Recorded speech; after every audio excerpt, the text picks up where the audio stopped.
Hey there, hi there, ho there. It's me. It's us. We're live. Except Kerry's computer decided at the last minute, or StreamYard decided at the last minute that it is not interested in her. To me, it looks like it might be a permissions thing with your media, like it doesn't accept your AV because I see that you've come in, but you're not here. But anyway, here we are, at least me, and we are back on our favorite little app, StreamYard. And there's a bit of a story to it. And I was going to wait and see if, when Kerry got back in, but I'm going to operate like she is not, and she can troubleshoot, I guess. So here it was that hi, Chloe, happy Friday to you.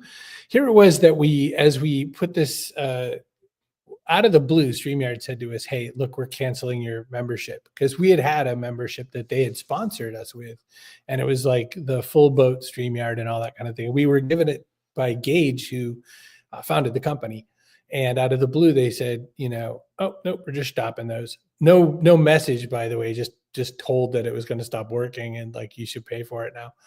And I didn't want to. I was grumpy. I thought it was not a very good community version of what to do. I thought that they could have communicated it a little differently. And I kind of thought, given that I had given them a lot of promotion over and over again over the since 2020, I figured maybe we could have some kind of middle ground or something. But they didn't.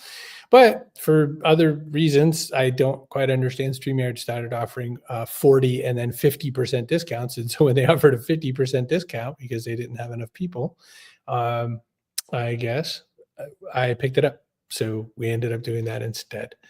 Good morning, Leslie. How are you? So here we are. We're back on the StreamYard. But I have, all kinds of other stuff to talk about. I was going to talk about with Kerry how things went when it came to the experience of using the just straight up going streaming on YouTube using our mobile devices and all that, because that was kind of crazy. Kerry, the other thing you might try. Oh, you're going to try another laptop. I was going to say you might try a mobile too.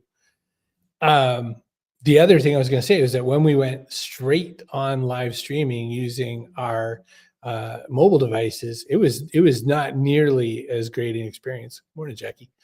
It was definitely not the great experience that we had using StreamYard. I don't know if you remember this, but way early in the day, Kerry had recommended using StreamYard.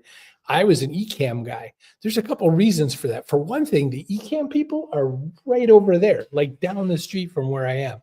And I know both brothers. They're both nice people. It's a Massachusetts-based company. The one guy works literally right there, and the other one works in North Andover, where I went to high school. So I liked that. I liked them. I liked the software. Turns out I'm slightly fussy, just minor fussy, and I didn't really want to learn some new software. And it turned out that for reasons I don't utterly understand, StreamYard was far and away better. Now, Ecamm is probably advanced. Maybe they're doing so much better. Maybe they're great. But StreamYard just works so well, except when it doesn't work and Kerry can't get in for some reason.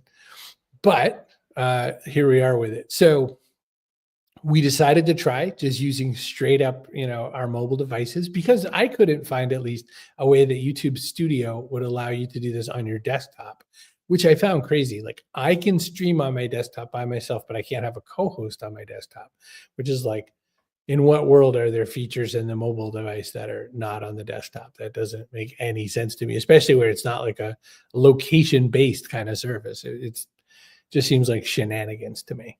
But that's what happened, and that's where we are. So we went through a whole bunch of iterations of what kind of show we want to do. And for people who have been with me for a very long time, you know that I usually tend to go about 100 episodes or something, and then I stop and I don't want to do it anymore, and I want to try something different. And in this case, it was even a little more than that, because I've come to realize or understand that the YouTube algorithm, near as I can tell, because there's nothing written in stone anywhere, because that would not benefit YouTube to share it. If you've had a channel for a really long time, and I've had this channel since 2005, which is the year they started, but you haven't quite blown up or anything like that, then they're going to not really recommend it to anyone, because they're going to assume that, well, the guy's got a channel, but he's just not really kicking ass. But if you make a second channel, even off of your main account, it counts each channel as a brand new iteration. And if you do that, then they do consider you new, and they do, offer you up a few times through the algorithm to a bunch of strangers and say, hey, maybe there is something cool going on over here. So for the sake of discovery, one thing that we've thought of doing, and Kerry and I are putting together, is I started a secondary YouTube channel and off of this one. Now, confusing this just a tiny bit more for people who follow everything I do, like Chloe, for instance, I have another whole YouTube account where I am doing my photos as meditation thing. And that's not what I'm talking about in this case. Let's pretend that doesn't exist. But we launched a whole standalone Play for Time account to go with this show. So we made this. So if you go to youtube.com/@ Play for Time, and the @ symbol matters entirely for reasons I don't fully understand, by the way, because this is youtube.com/Chris Brogan. This is youtube.com/@ Play for Time. If you go there, then that channel is just being built right now, but that's where we're going to put the show. So if you're willing to subscribe to it and all that, you will see our Play for Time show over there, and we'll port all the old Play for Time videos that we've already made over the last little while. So not the backpack show, not the other iterations of the show, but we'll port the Play for Time stuff over there. If you go over there, then that's where we will be running this show going forward. So that's the plan, and I think that we'll give it a run. We'll see if we start a brand new channel, if YouTube will go, hey, and show us off to the world. Because again, my subs number hasn't moved a penny for a year plus. So my opinion is that even if it was going down, I would believe something. But I mean, we put pretty consistent content on here, and it's not the best content. I know that I'm not made for, millions of people to watch, but it is something to watch, and it is, something that has some variety. So I just had the feeling that I'm kind of running into a problem. So we're going to do Play for Time. Oh, it worked finally. Kerry O'Shea Gorgon, you did it. I don't know. What did it take? 2 computers and a fist fight?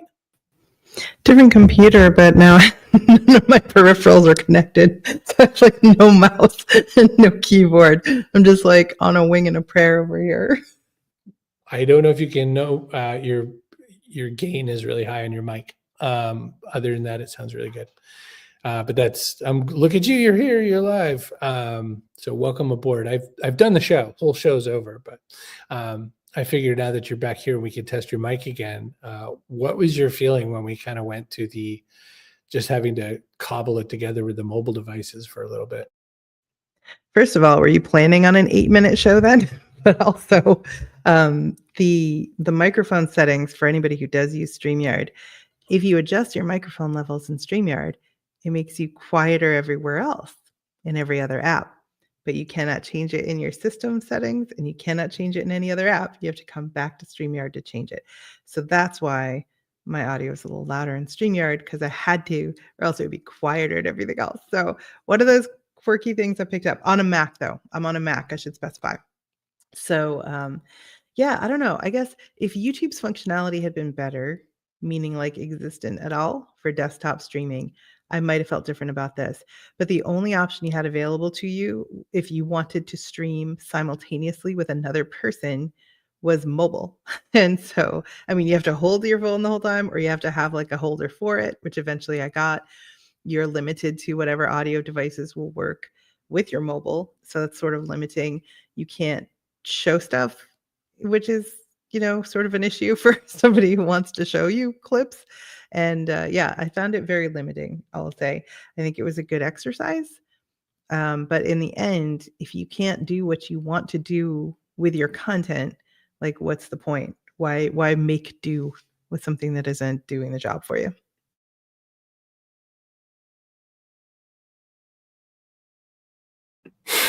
There I was trying to push a file into a file, so I was not set up to talk. So I was like, oh no, it's going to bounce.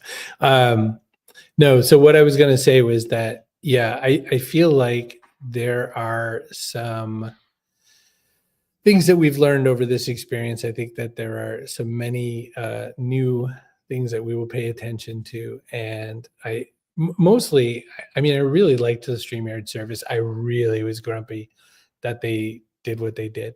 I felt like, you bunch of jerky poo-poo face heads. I can't believe you did what you did.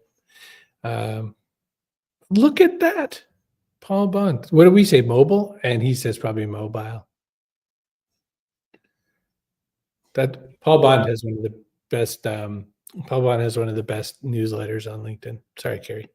It's hard for me to click around and look at all this stuff because none of my mouse isn't working. But anyway, hello to everybody. And the situation is that we discovered, as Chris mentioned, that YouTube is not prioritizing older channels anymore.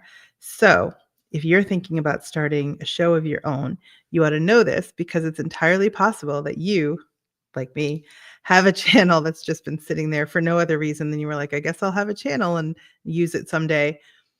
Don't use it someday. Get rid of it, start a new one now, or you can, if you want to, start one off of kind of your main channel. You can use the same email address, start another channel. But new channel is the way to go if you want to experiment, because otherwise you'll be kind of experimenting all by yourself with nobody to watch. I take note that my dad and my mom are now watching. So hello, mom and dad. Just in time to see Jackie say, actually glad to sex that text issue as part of considering. I'll see, I'm assuming, but I'm glad to see that the tech issues are part of it, considering I just thought I was a newbie.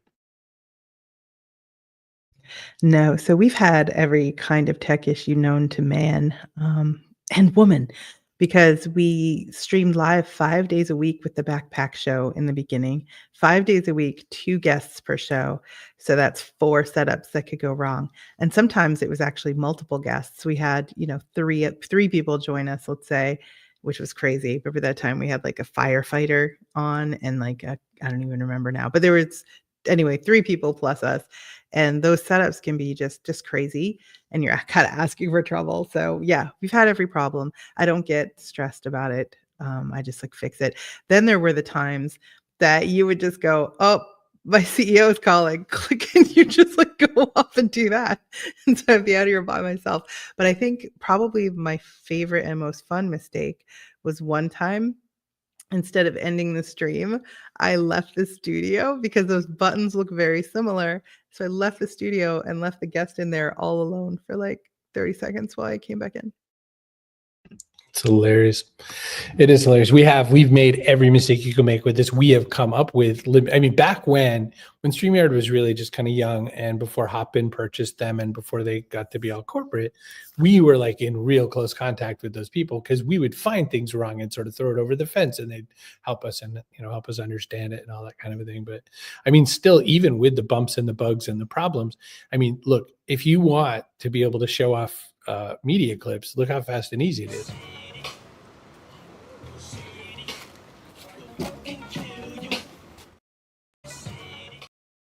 So yeah, that was this random dude that we saw in Salem one time that we just couldn't get enough of. We thought it was really weird, but yeah. So you explained it all. Listen, for anybody joining new, if you look down below there, you see the new YouTube channel. That's what you're going to have to subscribe to. So it's youtube.com/@play for time. If you don't do the @ you will not find us. And here's the upside to that, is that we'll actually plan content for that. This was sort of this weird in-between thing. We're like, we're working on our next thing. So we've had, a few weeks of kind of in-between stuff where we've had some interesting and I hope valuable discussions. They're fun.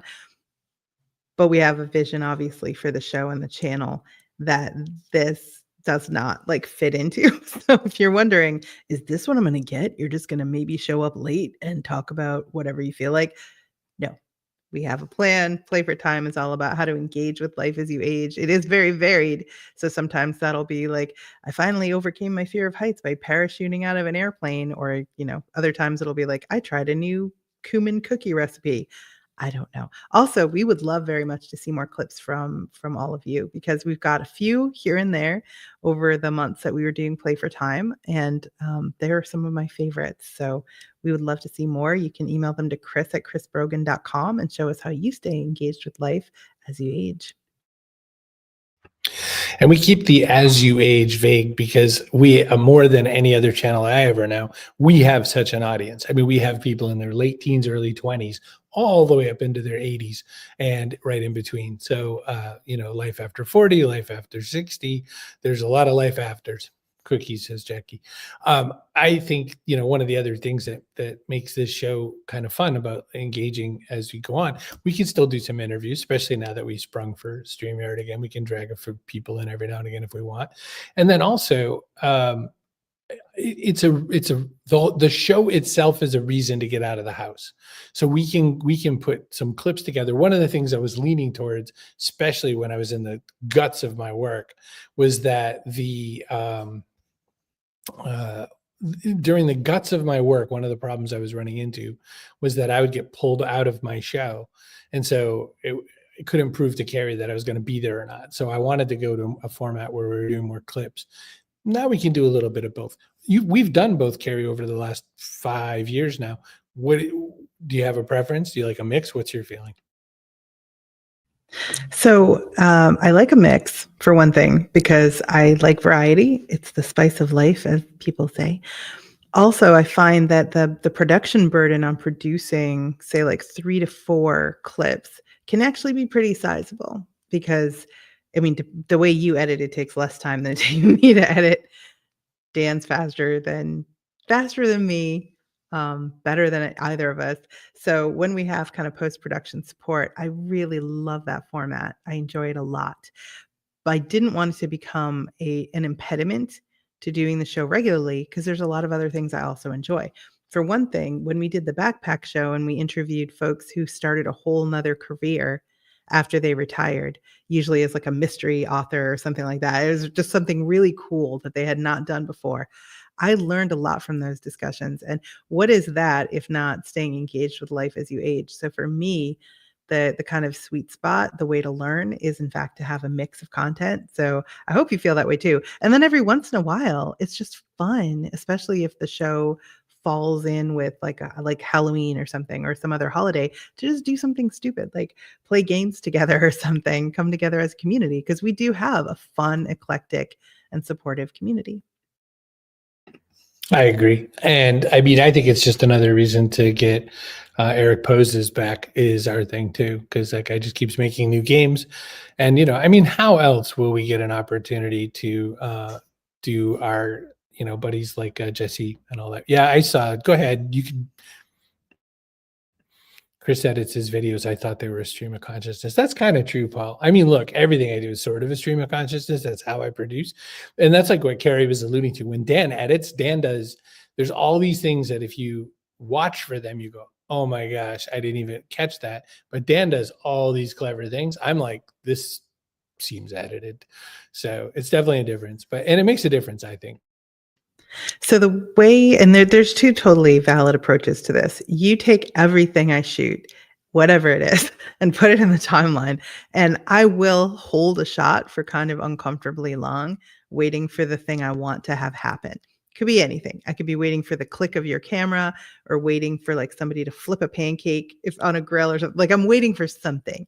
And so Dan will like trim up the raw bits, and he kind of prioritizes them and puts them all in time with like a carefully selected piece of music and whatever. It becomes like, I think more than the sum is more than the parts, if you get me, like when he's done with it. So what you do is like, hey, let's get this out. I've got 10 minutes. I can just gonna put everything in here in some kind of order, probably the order it's already in, and go. And so there's value in both things, because I could easily be like, oh, I don't have it in me to edit a thing right now, so I'm just not going to do it. Whereas you're like, I'm just going to do it. And if it's a little sloppy, that's the Chris Brogan brand. So I can't say that either approach is wrong. Yeah, I mean, I learned from Dan, and some of that spills over, and it comes into my, plan. But Dan also, there's a film editor, film director, Edgar Wright. And when Edgar Wright does stuff, he did Shaun of the Dead, for instance, he did Baby Driver. In Shaun of the Dead, if you watch that whole scene with them trying to like, when the zombies all first start to show up in Shaun of the Dead, or you watch the scenes in Baby Driver when he's, you know, doing his kind of little driving montage and all that, it's all cut to the beat of the music, every little thing. So you'll hear like, you know, the monsters will be going, and like the music in the background is matching those ahs and all that sort of thing. Everything cuts to the beat. Dan edits like that. And I most absolutely do not. I will do it for a little bit. I'll go, you know, but Dan does it with the soundtrack first and then makes the edit, which again is the opposite of me. I'll do all the work and then throw some audio in, and it's just it's a very different experience. But I mean, that's kind of what I like about it too. I like that there are different ways to come about things and make them happen. I mean, if in a perfect world, I would have Dan's methods, but it's an imperfect world, and I'm prolific if nothing else. And so that's the plan. So I'd had a question come in about offline saying, hey, what's the difference in this show? You really touted up it's our last episode. What are we doing now? And I was like, I figure maybe Miss Clickbait can explain that. Yeah, sorry, I trolled y'all. It was sort of an inside joke for anybody, but like all of us are inside because we see it all the time. It's like Celine Dion's having a farewell tour. This is your last chance to see Celine Dion until next Thursday. So I don't know. I just thought it was funny. I also see a lot of like clickbaity thumbnails, and so I actually made a thumbnail for this. It's sort of clickbaity. I was being funny. So here's the thing: we went a lot of different places in our minds about what we were going to do next. We didn't consider, or I didn't consider, just not doing anything because I love collaborating with you and like all of you, Brogan, but also all of you. And we have a great time. We didn't want to kind of go back over old ground again with the backpack show because that was one thing and we loved it, but we also want more. And so the way we envisioned Play for Time initially was more. The way we had kind of expressed it was still feeling kind of limited. So this will be more. So I guess that's the difference. If you're asking what's the difference, this is the last show that we're going to do that's sort of, I don't know, unplanned, unstructured, in between. We have now the plan for Play for Time going forward, the kinds of content you can expect, some of the edited chronicle style segments that show what we're doing that you might consider trying, some of your clips that show us what you're up to and how you're staying engaged with life. Also, interviews with people who we can learn from by example, how to stay engaged with life. And every once in a while, shenanigans. So I guess we'll tell you in advance which one it's going to be so you can decide if you'd prefer to like piece out of it. And every once in a while, I'll do something silly like today's thumbnail. So now we're at the end of the show, and it dawns on me that, so we set up this new version of StreamYard, which in and of itself was kind of funny because you don't quite remember some of the setup stuff as you go. And so one of the things I absolutely don't remember is I don't remember if we hit end, is it going to flat out end or is it going to play the outro? I think it's going to play the outro. Do you know the answer to that? Well, nope.